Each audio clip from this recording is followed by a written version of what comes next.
오늘은 8번에 4번. 새로운 교회운동의 네 번째 되겠습니다. 메가처치. 요즘에 메가도 작아가지고 기가처치라 그래요. 기가처치. 그러니까 한국말로 하면은 초대형 교회. 초대형 교회. 우리가 이제 메가처치라고 할 때 미국에는 이게 definition이 있습니다. 메가처치. 메가처치는 2,000명이 모여야 돼요. 2,000명. 2,000명이 출석을 해야 돼요. 그러니까 2,000명이 그 리스트에 올라와 있는 게 아니고 리스트는 한 5,000명 올라와야 돼요. 5,000명 올라와야 2,000명 나옵니다. 그래서 매주일 출석이 미국에서는 2,000명 이상이면은 메가처치야. 메가. 초대형. 그리고 한국은 2,000명 가지고는 메가처치가 안 됩니다. 한국은 메가처치는 보통 10,000명으로, 10,000명. 자, 그래서 미국에 한 2,000명 정도 모이는 교회가 몇 개나 있을까? 많지 않습니다. 미국도요. 미국도 2,000명 이상 출석하는 교회가 아마 100개? 100개에서 많이 잡아야 한 200개 정도 될 거예요. 하여튼 2,000명이 메가처치고 기가처치는 이제 미국에서도 기가처치는 10,000명 출석. 기가는 10,000명 출석. 그럼 기가처치인데 10,000명 출석하는 교회도 미국에는 많지 않아요. 10,000명 이상 출석한다. 미국에도 10개, 한 20개 많이 되면은. 근데 이런 교회들이요. 거의 없었죠. 역사적으로 예루살렘 교회 아시죠? 자, 예루살렘 교회가 얼마나 컸을까요?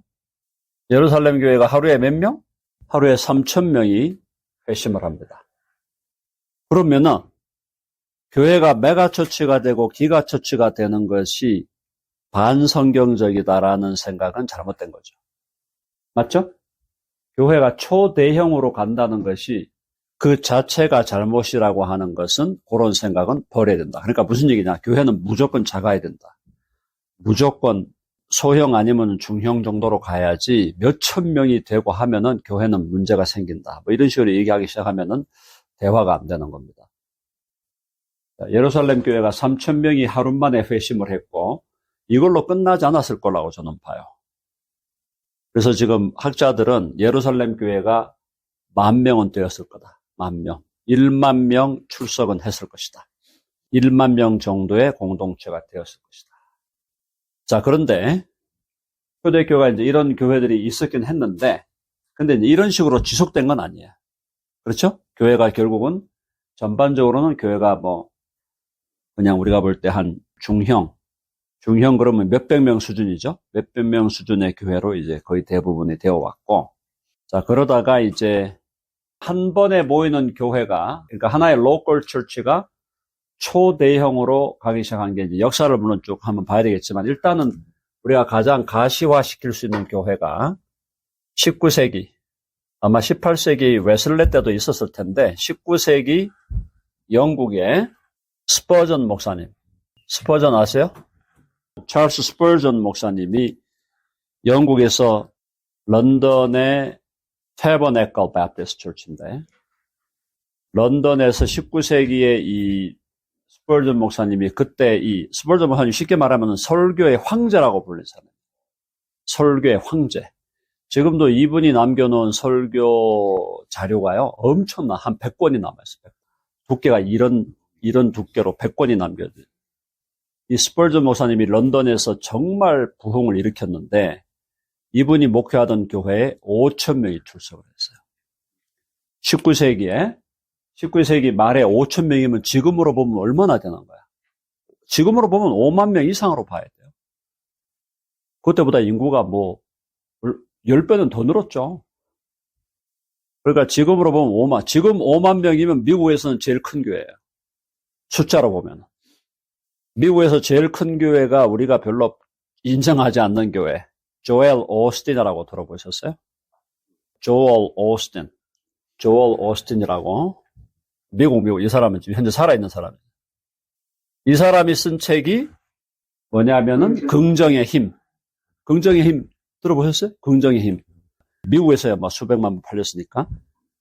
근데 이 사람이 텍사스 휴스턴 근처에서 목회를 하고 있는데 이 교회가 평균 출석이 4만 5천 명이야.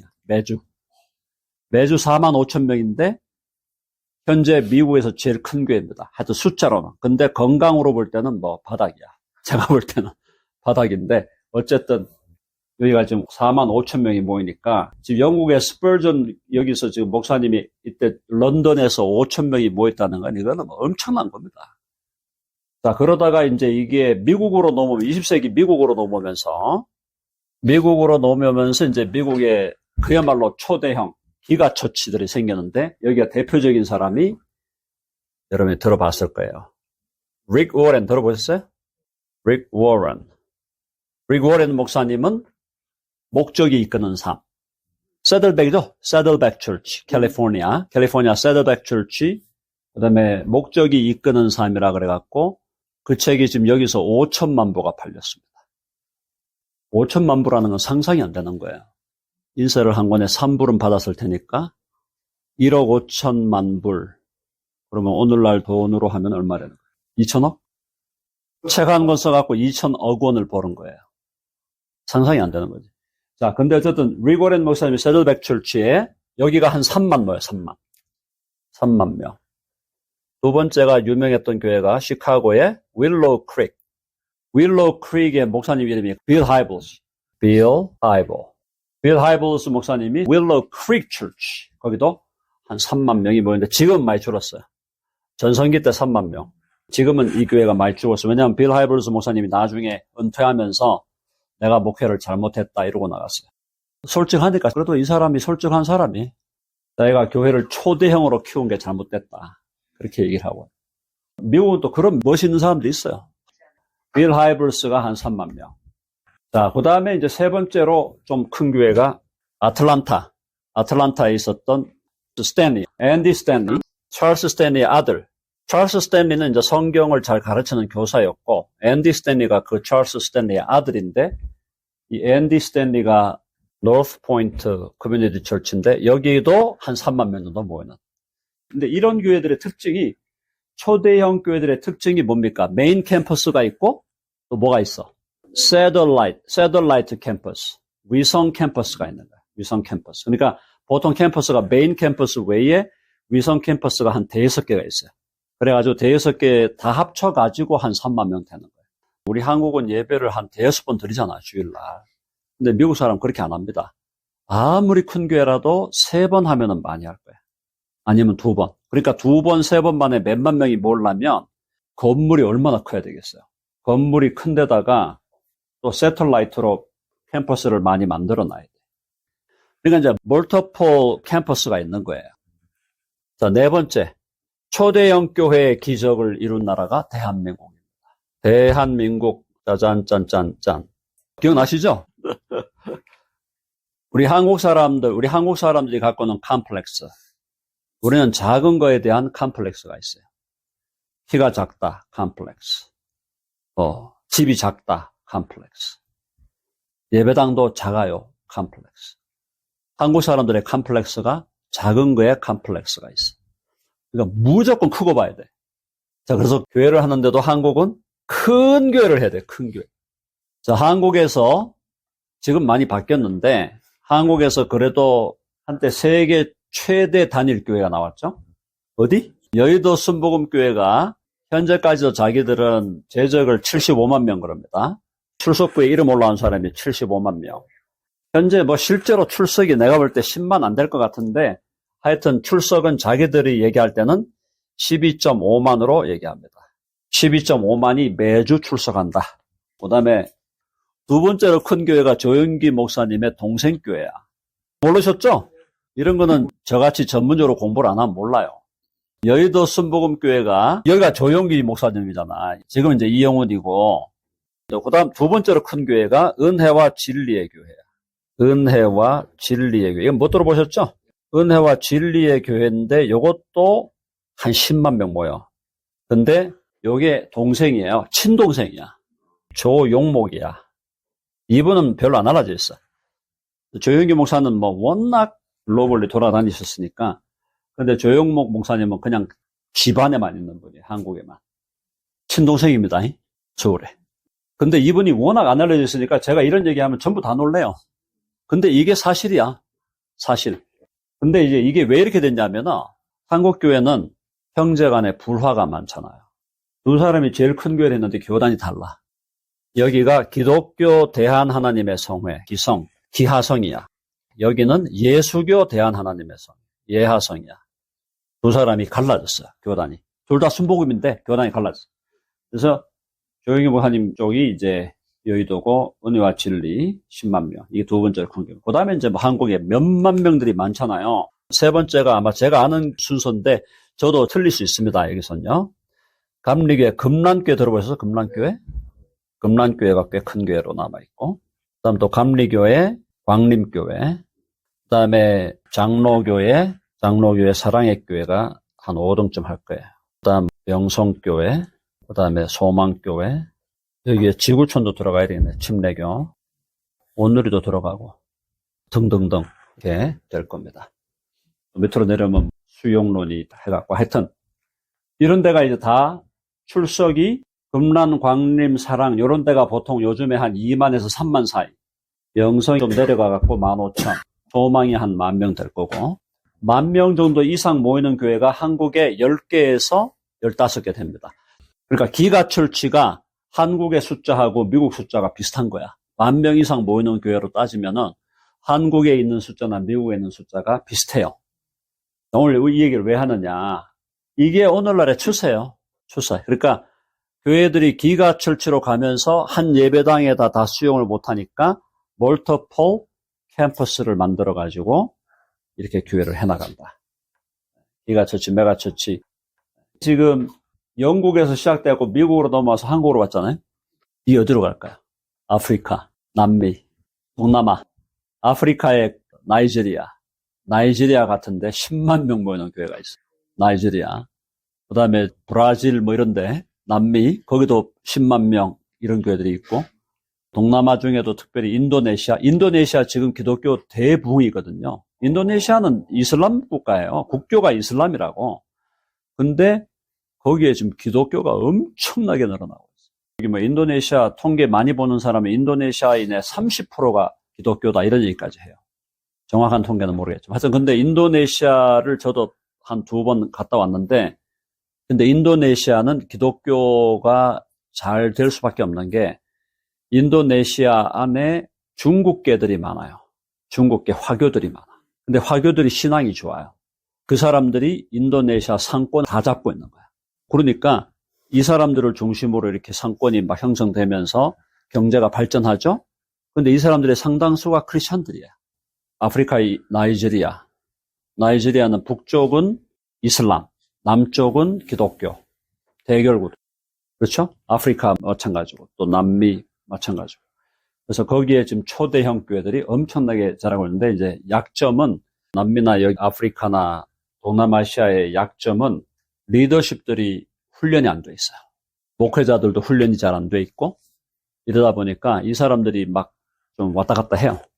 그래서 이분들의 리더십을 또 세우고 하는 그런 부분도 필요하고, 하여튼 이렇게 흘러가고 있다. 영국과 미국, 한국을 거쳐서 아프리카, 남미, 동남아로 지금 이런 기가처치들이 계속 세워지고 있다. 리더십에 대한 중요한 이슈가 여전히 남아 있습니다. 자, 그럼 여기서 제가 여러분들에게 말씀드리고 싶은 건 뭐냐면, 메가처치나 기가처치 운동이라는 이 흐름이 지금 20세기와 21세기 새롭게 막 올라오고 있는데, 이걸 어떻게 볼 거냐. 일단 교회의 숫자가, 교인들의 숫자가 많아져 갖고 몇만 명씩 모이는 것이 비성경적인 것이다라고 하는 비판이 있는데, 저는 그거는 반대합니다. 예수님도 2만 명 따라다녔어. 안 그래? 예수님도 2만 명 따라다녔어요. 그러니까 그걸 사람들이 그렇게 많이 모여갖고 어느 하나를 이렇게 군집을 해갖고 따라다닌다. 그걸 나쁘게 보면 안 돼요. 그 자체를 나쁘게 보면 안 된다니까.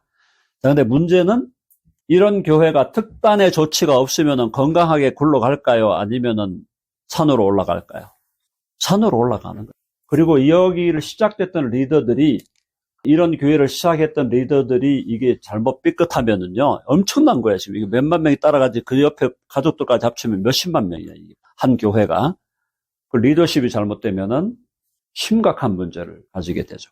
그런데 그럼 이렇게 큰 교회들, 이렇게 숫자가 크고 건물도 여러분 한번 가보시면 알겠지만 건물이 대학 캠퍼스 같잖아요. 가보면은 엄청나잖아요. 이제 이런 상황에서 어떻게 이거를 건강하게 갖고 갈 거냐, 이렇게 큰 교회들을 건강하게 할 거냐는 뭡니까? 다른 게 없어요. 답은 뭡니까? 해봅시다. 소그룹, 건강한 소그룹. 요게 돼야 돼요, 요거. 교회가 초대형이 되든 아니면 우리처럼 작은 교회로 남아있던 핵심은 소그룹의 교제, 소그룹 안의 관계와 교제가 또 소그룹에서의 훈련, 이런 것들이 뗀뗀해야 돼요. 그게 안 되면 안 된다. 지금 우리 교회도 작은 교회인데 우리가 이렇게 새벽 신학교 모여가지고 이렇게 열심히, 물론 다 오시는 건 아니지만은 이게 하나의 소그룹 모임이란 말이에요. 그러니까 이 소그룹 모임이 이게 단단하게 되기 때문에 교회가 우리가 주님 안에서 버티면서 앞으로 나가는 거죠. 마찬가지예요. 3,000명 모이고 뭐 3만 명 모이고 뭐 12만 이렇게 모여도 이 교회들이 소그룹으로 이걸 이름을 구역이라고 하든 또 다락방이라고 하든 사랑방이라고 하든 또 셀이라고 부르기도 하고 뭐라고 부르든 간에 이런 교회들이 그렇게 사람들이 많이 모여도 건강하게 하려면 소그룹 10명 모이고 20명 모이는 그 소그룹이 튼튼해야 된다. 그게 안 되면 아무리 많이 모여봤자 모래성이야, 모래성. 이해되시죠?